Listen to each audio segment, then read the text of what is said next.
ನೋಡೋದಕ್ಕೆ ರಾಜ್ಯದ ಜನ ಕಾಯ್ತಾ ಇದ್ದಾರೆ. ಆ ಕಡೆ ಹೊರಗಡೆ ಕೂಡ ಕಾಯ್ತಾ ಇದ್ದಾರೆ. ಗಿಲ್ಲಿ ಯಾವಾಗ ಬರ್ತಾನೆ ಅನ್ನುವಂಥದ್ದು ಅದ ಪ್ರೀತಿ ಆ ವಿಶ್ವಾಸ ಕಾಣಿಸ್ತಾ ಇದೆ.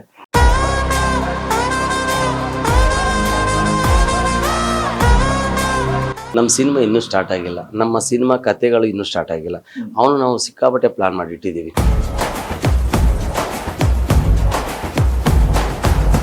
ನನಗೆ ಒಂದು ಗಾಡ್ ಗಿಫ್ಟ್ ಗಿಲ್ಲಿ ಸಿಕ್ಕಿದ್ದು, ಗಿಲ್ಲಿಗೆ ನಾನು ಸಿಕ್ಕಿದ್ದು ಒಂದು ಗಾಡ್ ಗಿಫ್ಟ್. ಹಂಗಾಗಿ ಇಬ್ಬರದ್ದು ಥಾಟ್ ಒಂದೇ ಥರ.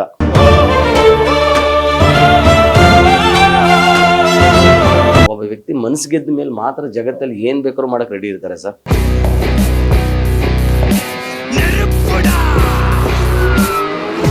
ಸಮಯ ಎಲ್ಲವೂ ಕೂಡ ಬದಲಾಗಿದೆ. ಇದೀಗ ನಿಮ್ಮನ್ನ ನೋಡೋದಕ್ಕೆ ರಾಜ್ಯದ ಜನ ಕಾಯ್ತಾ ಇದ್ದಾರೆ. ಆ ಕಡೆ ಹೊರಗಡೆ ಕೂಡ ಕಾಯ್ತಾ ಇದ್ದಾರೆ. ಗಿಲ್ಲಿ ಯಾವಾಗ ಬರ್ತಾನೆ ಅನ್ನುವಂಥದ್ದು ಅದ ಪ್ರೀತಿ ಆ ವಿಶ್ವಾಸ ಕಾಣಿಸ್ತಾ ಇದೆ. ಸೊ ಈಗ ಮುಂದಿನ ಜರ್ನಿ ಯಾವ ರೀತಿಯಾಗಿರುತ್ತೆ, ಯಾವ ರೀತಿಯಾಗಿ ಪ್ರಿಪ್ರೇಷನ್ ಮಾಡ್ಕೊಂಡಿದ್ದೀರಾ, ಯಾವ ರೀತಿಯಾಗಿ ಪ್ಲಾನ್ ಮಾಡ್ಕೊಂಡಿದ್ದೀರಾ ಅನ್ನೋದು. ನಾವೆಲ್ಲ ಈಗ ಶಾರ್ಟ್ ಮೂವೀಸ್ ಮಾಡಿರೋದೆಲ್ಲ ಅದೇನು ಹೇಳ್ತಾರಲ್ಲ ಒಂಥರ ಟ್ರೈಲರ್ ಇದೆ ಸರ್. ನಮ್ಮ ಸಿನಿಮಾ ಇನ್ನೂ ಸ್ಟಾರ್ಟ್ ಆಗಿಲ್ಲ. ನಮ್ಮ ಸಿನಿಮಾ ಕಥೆಗಳು ಇನ್ನೂ ಸ್ಟಾರ್ಟ್ ಆಗಿಲ್ಲ. ಅವನು ನಾವು ಸಿಕ್ಕಾಪಟ್ಟೆ ಪ್ಲಾನ್ ಮಾಡಿ ಇಟ್ಟಿದ್ದೀವಿ. ಯಾಕಂದರೆ ಈಗ ಆ ಪ್ಲಾನೆಲ್ಲ ಎಕ್ಸ್ಪೋಸ್ ಮಾಡಬಾರ್ದು. ಈಗ ಯಾಕಂದ್ರೆ ನಿಮ್ಗೆ ಇಂಥ ಕಂಟೆಂಟೇ ಮಾಡಬೇಕು, ಜನಕ್ಕೆ ಇದು ತುಂಬ ಇಷ್ಟ ಆಗುತ್ತೆ ಅಂತ. ನಾನು ಎಲ್ಲ ಇಂಟರ್ವ್ಯೂಗಳು ಹೇಳೋದಂಥದ್ದು ಅಷ್ಟೇ. ಈ ಸೂರ್ಯವಂಶಿ ಅಂತ ಸಿನಿಮಾ ಮಾಡಿದ್ರೆ, ಸೂರ್ಯವಂಶಿ ಅನ್ನೋ ಡೈರೆಕ್ಟರ್ ಸಿನಿಮಾ ಮಾಡಿದ್ರೆ ಮಕ್ಕಳು, ಹೆಂಡತಿ, ಗಂಡ ಇವ್ರು 3 ಜನಕ್ಕೆ ಜಗಳ ಮಾಡ್ಕೊಂಡು ಥಿಯೇಟರ್ ಬರಬೇಕು. ಏನೋ ಒಂದು ಕೊಡ್ತಾರೆ ಮೆಸೇಜ್ ನಡಿ ಅಂತ. ಆ ಥರದ್ದು ಒಂದು ರಿವಲ್ಯೂಷನ್ ಕ್ರಿಯೇಟ್ ಮಾಡೋದು. ಯಾಕಂದ್ರೆ ಪುಟ್ಟಣ್ಣ ಕಣಗಾಲ್ ಸಿನಿಮಾ, ಎಸ್ ಮಹೇಂದರ್ ಸರ್ದು ಮತ್ತು ನಮ್ಮ ದೊರೆ ಭಗವಂತ್ ಸರ್ದು ಇವ್ರದ್ದೆಲ್ಲ ನೋಡಿದಾಗ ಏನಾಗುತ್ತೆ ಅಂದರೆ ಸರ್, ಅವೆಲ್ಲ ಎಜುಕೇಷನ್ ಸರ್. ಆ ಸಿನಿಮಾಗಳು ಇವತ್ತಿಗೂ ಒಡಹುಟ್ಟಿದವ್ರು ನೋಡಿದ್ರೆ ಅಣ್ಣ ತಮ್ಮದಿರು ಹೇಗಿರಬೇಕು ಅಂತ ಕಲಿಬೇಕು. ಏನಿಲ್ಲ, ಮುತ್ತಿನ ಹಾರ ತೋರಿಸ್ಬಿಟ್ರೆ ಮೈಯೆಲ್ಲ ಬಿಸಿ ಆಗ್ಬಿಡುತ್ತೆ. ಈ ದೇಶ ಪ್ರೇಮ ಅಂದ್ರೆ ಹೆಂಗೆ ಅಂತ ಅದೆಲ್ಲ ಇದೆ. ನಾನು ಫ್ರೀ ಆದಾಗೆಲ್ಲ ಅದನ್ನೆಲ್ಲ ನೋಡ್ತಾ ಇರ್ತೀನಿ. ನನಗೆ ದಿಗ್ಗಜರು ನೋಡಿದ್ರೆ ನಾನು ಇಬ್ಬರಿಗೂ ಬಾಂಡಿಂಗ್ ಹಂಗೆ. ಗಿಲ್ಲಿ ನಾವು ನೀವು ಹಿಂಗೆ ಇರ್ಬೇಕಮ್ಮ ಹಿಂಗೆ. ಯಾಕಂದ್ರೆ ಎಲ್ಲೋ ಪರಿಚಯ ಅದ, ನನ್ಗೆ ಎಲ್ಲೋ ಲಿಂಕ್ ಸಿಗೋದು. ಹಾಗಾಗಿ ತಾಟ್ ಒಂದೇ ಆಗ್ಬಿಟ್ರೆ ಏನಾಗುತ್ತೆ ಅಂದ್ರೆ ನಮ್ಗೆ ಸಿಕ್ಬಿಡುತ್ತೆ ಸರ್. ಅದು ನನಗೆ ಒಂದು ಗಾಡ್ ಗಿಫ್ಟ್ ಗಿಲ್ಲಿ ಸಿಕ್ಕಿದ್ದು, ಗಿಲ್ಲಿಗೆ ನಾನು ಸಿಕ್ಕಿದ್ದು ಒಂದು ಗಾಡ್ ಗಿಫ್ಟ್. ಹಂಗಾಗಿ ಇಬ್ಬರದ್ದು ತಾಟ್ ಒಂದೇ ಥರ. ನಾವು ಎಷ್ಟೋ ಸರಿ ಬಿಗ್ ಬಾಸ್ಗೆ ಹೋಗ್ಬೇಕಾದಾಗ ಕೂತ್ಕೊಂಡು ಹೋಗಿ ಎಪಿಸೋಡ್ಗಳನ್ನೆಲ್ಲ ರಿವೀಲ್ ಮಾಡಿ ನೋಡೋದು, ಯಾರು ಹೆಂಗೆ ಯಾರು ಹಿಡಿದಿರಿ, ಏನು ಮಾಡೋದು ಅಂತ. ಅದನ್ನೆಲ್ಲ ಪ್ರಿಪ್ರೇಷನ್ ಏನಿರುತ್ತೆ ಡಿಸ್ಕಷನ್ ಮಾಡ್ತಿದ್ವಿ. ಡಿಸ್ಕಷನ್ ಮಾಡಿ ಇವತ್ತು ಅಲ್ಲಿ ಹೋಗಿದ್ದೇನೆ.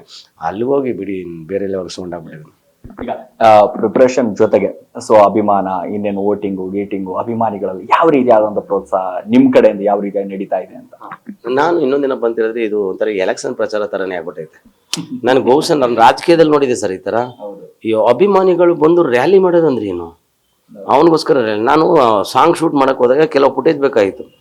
ಬಂದ ಅಂತ ದಡದಪುರ ದಾಟಿ ಅಂತ ಹೇಳಿದ್ರೆ ಅವ್ನು ಹೊಸಲ್ ದಾಟಿ ಹೋಗೋಂಥದ್ದೆಲ್ಲ ಕೆಲವು ಫುಟೇಜ್ ನೀವು ನೋಡಿದ್ರಲ್ಲ, ಅದೆಲ್ಲ ಶೂಟ್ ಮಾಡೋಣ ಅಂತ ಅವ್ನ ಮನೆಗೆ ಹೋಗಿದ್ದೀನಿ. ಆ ಕಡೆಯಿಂದ ಬರ್ಬೇಕಾದ್ರೆ ರ್ಯಾಲಿ ಹೆಚ್ಚು ಕಮ್ಮಿ 700 ರಿಂದ 800 ಜನ ಸೇರ್ಬಿಟ್ಟವ್ರೆ. ನಾನು ಆ ಸಾಂಗ್ನಲ್ಲೆಲ್ಲ ಸ್ವಲ್ಪ ಬೈಟ್ಸ್ ತಗೊಂಡೆ ನೋಡೋಣ ಅಂತ ಹೇಳ್ಬಿಟ್ಟು. ನಾನು ಅಲ್ಲಿ ಹೋಗಿದ್ದೀನಿ, ನನ್ನ ಹಿಡ್ಕೊಬಿಟ್ರು. ಸೂರ್ಯವಂಶಿ ಅಣ್ಣ ಬಂದಿದ್ದಾರೆ ಹಂಗ ಹಿಂಗ ಅಂತ ಹೇಳ್ಬಿಟ್ಟು ನನ್ನ ಹಿಡ್ಕೊಬಿಟ್ರು. ಆಮೇಲೆ ನಾನು ಅಲ್ಲಿ ಬೈಟ್ಸ್ ಕೊಟ್ಟೆ. ಅವ್ರ ಜೊತೆಗೆಲ್ಲ ಕೂತ್ಕೊಂಡು ನಿಂತ್ಕೊಂಡು ಮಾತಾಡ್ಕೊಂಡೆಲ್ಲ ಬಂದ್ವಿ. ಹಂಗಾಗಿ ಅವರು ಆ ಓಟ್ ಕೇಳೋಂಥ ಸ್ಟೈಲ್ ಇರ್ಬೋದು. ಆಮೇಲೆ ಬಿಗ್ ಬಾಸಲ್ಲಿ ಗಿಲ್ಲಿ ಗೆಲ್ಲಬೇಕು. ಆಮೇಲೆ ಯಾರಿಗೋಸ್ಕರ ಮಾಡಲ್ಲ. ಒಬ್ಬ ವ್ಯಕ್ತಿ ಮನಸ್ಸು ಗೆದ್ದ ಮೇಲೆ ಮಾತ್ರ ಜಗತ್ತಲ್ಲಿ ಏನು ಬೇಕಾದ್ರೂ ಮಾಡಕ್ಕೆ ರೆಡಿ ಇರ್ತಾರೆ ಸರ್. ಬೇರೆಯವ್ರ ಮನಸ್ಸನ್ನ ಗೆಲ್ಲೋದಿದೆಯಲ್ಲ, ಅದು ತುಂಬ ಮನಿ ಪವರಿಂದ ಅದು ಖಂಡಿತ ಬರಲ್ಲ. ಅದು ಲವ್ ಪವರಿಂದ ಮಾತ್ರ ಬರೋದು. ಆ ಬಿಗ್ ಬಾಸ್ ಅಲ್ಲಿ ಆ ಲವ್ ಸಿಗ್ಬಿಟ್ಟಿದೆ ಗಿಲ್ಲಿಗೆ. ಈಗ ಆಲ್ಮೋಸ್ಟ್ ಆ ಪ್ರೊಮೋದಲ್ಲಿ ಬಂದಿರುವಂತ ಡೈಲಾಗ್ ಕೂಡ ಹಂಗೆ ಇದೆ. ಮನಿ ಪವರ್ ಬೇಕಾಗಿಲ್ಲ, ಅಭಿಮಾನಿಗಳ ಪ್ರೀತಿ ಸಿಕ್ಕರೆ ಸಾಕು. ಆ ಮನಿ ಪವರ್ ದಿಂದ ಏನ್ ಬೇಕಾದ್ರೂ ಕೂಡ ಮಾಡ್ಬೋದು, ಆದ್ರೆ ಅಭಿಮಾನಿಗಳ ಪ್ರೀತಿ ಒಂದ್ಸರಿ ಸಿಕ್ಕರೆ ಅದು ಏನ್ ಬೇಕಾದ್ರೂ ಕೂಡ ಮಾಡ್ಬೋದು ಅನ್ನೋದು. ನಾವ್ ಅಂತ ಡೈಲಾಗ್ ಎಲ್ಲ ತುಂಬಾ ಬರ್ದಿಟ್ಟಿದ್ವಿ. ಇಲ್ಲ, ನಾವು ಇನ್ನು ಸುಮಾರು ಬರ್ದಿದ್ದೀನಿ. ನಿಮ್ಗೆ ನಮ್ಮ ಅಮೂಲ್ಯ ನೋಡಿದಾಗ 2 ಡೈಲಾಗ್ ಬರ್ದಿದೆ. ಎಕ್ಸ್ಪೆಷಲ್ ನನಗೆ ಸ್ಪೇಸ್ ಸಿಕ್ಲಿಲ್ಲ. ಹೆಲ್ಪ್ ಮಾಡಿದ್ರೆ ಅಪ್ಪು ತರ ಮಾಡಬೇಕು, ಹೆಸರು ಮಾಡಿದ್ರೆ ಅವ್ರ ಅಪ್ಪನ ತರ ಮಾಡಬೇಕು ಅಂತ ಹೇಳ್ಬಿಟ್ಟು ಒಂದು ಡೈಲಾಗ್ ಬರೆದಿದ್ದೆ. ಅದು ಡೈಲಾಗು. ತಂದೆ ಅಭಿಮಾನಿಗಳನ್ನ ದೇವ್ರು ಅಂದ್ರು, ಮಗ ಅಭಿಮಾನಿಗಳಿಗೆ ದೇವರಾದ್ರು ಅಂತ ಬರೆದಿದ್ದೆ. ಬಹುಶಃ ಶಾರ್ಟ್ ಮೂವೀಸು ನಮ್ದು ಯೂಟ್ಯೂಬ್ ಚಾನಲ್ ಆಗಿರೋದ್ರಿಂದ ಅದು ಜಾಸ್ತಿ ರೀಚ್ ಆಗಲಿಲ್ಲ. ಅಮೂಲ್ಯ ರತ್ನ ರೀಚ್ ಏನಾರು ಆಗಿದ್ರೆ ಸರ್, ಆ ಡೈಲಾಗು ಅದು ಅಪ್ಪು ಸರ್ಗೆ ಅರ್ಪಣೆ ಸರ್ ಅದು. ಯಾಕಂದ್ರೆ ನಾನು ಅಪ್ಪು ಸರ್ನ ತುಂಬ ಹತ್ತಿರದಿಂದ ನೋಡಿದವನು. ನಾನು ನೋಡಿದೆ ಆ ವ್ಯಕ್ತಿತ್ವನ ನನ್ನ ಲೈಫಲ್ಲಿ ಅಳವಡಿಸ್ಕೊಂಡಿರೋನು. ಅಣ್ಣವ್ರ ಗುಣ ಬಿಡಿ ಬ್ಲಡ್ ಐತೆ ನನಗೆ. ಇವತ್ತಿಗೂ ಅಷ್ಟೇ, ನಮ್ಗೆ ಯಾವುದೇ ಲೆವೆಲ್ಗೆ ಹೋದ್ರು ಸರ್, ನಾವು ಎಲ್ಲಿದ್ದೀವಿ ಅಲ್ಲಿ. ನನಗೆ ರಾಜ್ ಬಹದ್ದೂರ್ ಸರ್ ಮತ್ತು ರಜನಿಕಾಂತ್ ಸರ್ ಇದ್ದಾರಲ್ಲ ಸರ್, ಅದು ಎಕ್ಸಾಂಪಲು. ಯಾಕಂದ್ರೆ ನಾನು ರಾಜ್ ಬಹದ್ದೂರ್ ಸರ್ನ ಒಂದ್ಸರಿ ಮೀಟ್ ಮಾಡಿದ್ದೆ ಒಂದು ಸಬ್ಜೆಕ್ಟ್ಗೆ. ಅವ್ರದ್ದೆಲ್ಲ ಕೆಲವು ಫೋಟೋ ನೋಡಿದೆ ಸರ್. ಒಬ್ಬ ಸೂಪರ್ ಸ್ಟಾರ್ ಎಲ್ಲ ಒಂದು ಕಡೆ ಮೂಲೆಯಲ್ಲಿ ಕೂತ್ಕೊಂಡ್ಬಂದು ಅವ್ರ ಫ್ರೆಂಡ್ಶಿಪ್ಲಿ ಊಟ ಮಾಡ್ತೀನಿ ಅಂದ್ರೆ ಹೆಂಗಿರ್ಬೇಕು ಸರ್.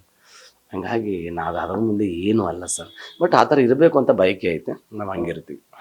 ಈಗ ಜೋಡೆತ್ತುಗಳ ಕಮಾಲ್ ಒಂದ್ ಕಡೆ ಕರ್ನಾಟಕದ ಸಿಕ್ಕಾಪಟ್ಟೆ ಹವಾ ಮಾಡ್ತಾ ಇದೆ. ಯಾವ ರೀತಿ ಅದರ ಜೊತೆಗೆ ಈ ಜೋಡೆತ್ತುಗಳು ಅನ್ನುವಂಥದ್ದು ಸಿಕ್ಕಾಪಟ್ಟೆ ಟ್ರೆಂಡ್ ಆಗೋಗ್ಬಿಟ್ಟಿದೆ ಈಗ ನೋಡಿ. ಆಮೇಲೆ ಜನಗಳು ಕೊಡೋ ಬಿರುದು ನಮಗೆ ಅದು. ನಾವು ಜೋಡೆತ್ತುಗಳು ಅಂತ ಅವ್ರು ಏನು ಹೇಳಿರ್ಬೋದು. ಆಮೇಲೆ ಜೋಡೆತ್ತುಗಳಿಗಿಂತ ಹೆಚ್ಚಾಗಿ ನಾವು ಒಂದು ಹೊಲನ ಹೆಂಗೆ ಉತ್ತಿ ಹಸನ್ ಮಾಡ್ತಾರೋ ಹಂಗೆ ನಾವಿಬ್ರು ದುಡ್ದು ನಾವಿಬ್ರು ಕ್ರಿಯೇಟ್ ಮಾಡಿ ಆ ಥರ ಒಂದು ಹಸನ್ ಮಾಡ್ಕೊಂಡವ್ರು ನಮ್ಮ ಜೀವನನ.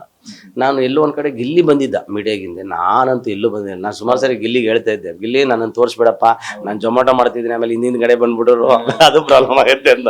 ಈಗ ನಂಬ್ತಿರ ಬಿಡ್ತಿರೋ, ನಾನು ನೋಡೋದೇ ಕಷ್ಟ ಆಗ್ಬಿಟ್ಟೈತೆ. ಎಲ್ಲರೂ ಹೊರಗಡೆ ಹೋದ ಸರ್ ನೀವು ಗಿಲ್ಲಿ ಅಣ್ಣನ ಫ್ರೆಂಡ್ ಅಲ್ವಾ ಸರ್ ಅಂತ ಹಿಂಗ್ ಬತ್ತಾವ್ರೆ. ಹಂಗಾಗಿ ನಂದೇ ಪೊಸಿಷನ್ ಹಂಗ ಆಗ್ಬಿಟ್ಟೈತೆ ಅಂದ್ರೆ ಇನ್ನು ಗಿಲ್ಲಿ ಪೊಸಿಷನ್ ಏನ್ ಸರ್ ಮಾಡೋದು? ಈ ಗಿಲ್ಲಿ ಏನಾದ್ರು ಬಂದ್ರೆ 1 ಗಂಟೆ ರಾತ್ರಿ ಬರ್ಬೇಕು ನನ್ನ ರೂಮ್ಗೆ ಹಂಗೆ. ಕೊನೆಯದಾಗಿ ಸರ್, ಹೇಗಿದೆ ಪ್ರಿಪರೇಷನ್, ಅದ್ರ ಜೊತೆಗೆ ಗಿಲ್ಲಿ ಒಂದಿಷ್ಟು ಗೆಲುವಿನ ವಿಚಾರ ಏನ್ ಹೇಳ್ತೀರಾ? ಸರ್ ಗೆಲುವಿನ ಗೆಲ್ತಾನೆ ಸರ್. ನಮಗೆ ಆ ಕಾನ್ಫಿಡೆಂಟ್ ನೋಡಿ, ನಮ್ದರೆ ಬಿಡ್ತಿರೋ ಕೈನ ಸುದೀಪ ಹಿಂಗೆ ಎತ್ತವರೆಗೂ ಕಾನ್ಫಿಡೆಂಟ್ ಕಳ್ಕೊಳ್ಳಲ್ಲ ನಾವು. ಗೆಲ್ತಾನೆ ಗಿಲ್ಲಿ ಅಷ್ಟೇ ನಾವು ಅನ್ಕೊಂಡ್ರು. ಬಟ್ ಈಗ ಸಾಂಗ್ ಕೇಳಿದ್ರಲ್ಲ ಸರ್, ಒಂದೊಂದು ಮೆಟ್ಟಲು ಬರೆದಿದ್ದೀನಿ ಸರ್. ಅವ್ನ ಜೊತೆಲಿ ಇದ್ದಿದ್ದು ಒಂದೊಂದು ಮೆಟ್ಟಲು, ಅವ್ನ ಜೊತೆಲಿ ಜರ್ನಿ ಮಾಡೋರು ಒಂದೊಂದು ಮೆಟ್ಟಲು ಹಂಗೆ ಕಟ್ಕೊಂಡು ಹೋಗಿದ್ದೀನಿ. ಆ ಸಾಂಗ್ ನಾನೇ ಆಡಿದ್ದೀನಿ. ಮೌಸ ನಮ್ಮ ಪ್ರವೀಣ್ ಸರ್ ಅಂತ ಮ್ಯೂಸಿಕ್ ಮಾಡಿದರೆ, ಅದು ಅದ್ಭುತವಾಗಿ ಮ್ಯೂಸಿಕ್ ಮಾಡಿದ್ದಾರೆ ನಮ್ಮ ಪ್ರವೀಣ್ ಸರ್. ಆಮೇಲೆ ನಮ್ಮ ಕ್ಯಾಮ್ರಾಮನ್ ಸಂತೋಷ್ ಸರ್ ಅಂತಿದ್ದಾರೆ. ಬಹುಶಃ ಈ ಸಾಂಗ್ ಏನಾದ್ರು ಚೆನ್ನಾಗಿ ಬಂದಿದೆ ಅಂದರೆ ಸಂತೋಷ್ ಸರ್. ಆಮೇಲೆ ರುಪೀಸ್ ರೆಸಾರ್ಟಲ್ಲಿ ಅದನ್ನು ಶೂಟ್ ಮಾಡಿದ್ದೀನಿ. ಅದ್ರಲ್ಲೊಂದು ಲೈನ್ ಇದೆ ನೋಡಿ, ರುಪೀಸ್ ರೆಸಾರ್ಟಲ್ಲಿ ಪಾರ್ಟಿ ಕೊಡ್ತೀನಿ ಅಂತ. ಅಲ್ಲಿರೋಬ್ರು ಚಿನ್ನಸ್ವಾಮಿ ಸರ್ ಅಂತಿದ್ರು. ಬಹುಶಃ ನಿಮ್ಮ ಮಾಧ್ಯಮದ ಮುಖಾಂತರ ಅವ್ರಿಗೆ ಥ್ಯಾಂಕ್ಸ್ ಹೇಳ್ತೀನಿ. ಸಾಂಗ್ ತುಂಬ ಚೆನ್ನಾಗಿ ಬರೆದಿದ್ದೀರಿ, ಮಾಡಿ ಪರವಾಗಿಲ್ಲ ಮಾಡಿ, ಅದೇನಾಗುತ್ತೋ ನಮ್ಮ ಕಡೆಯಿಂದ ಹೆಲ್ಪ್ ಮಾಡ್ತೀನಿ ಅಂತೇಳಿ ಅವರೆಲ್ಲ ಸಪೋರ್ಟ್ ಕೊಟ್ಟರು.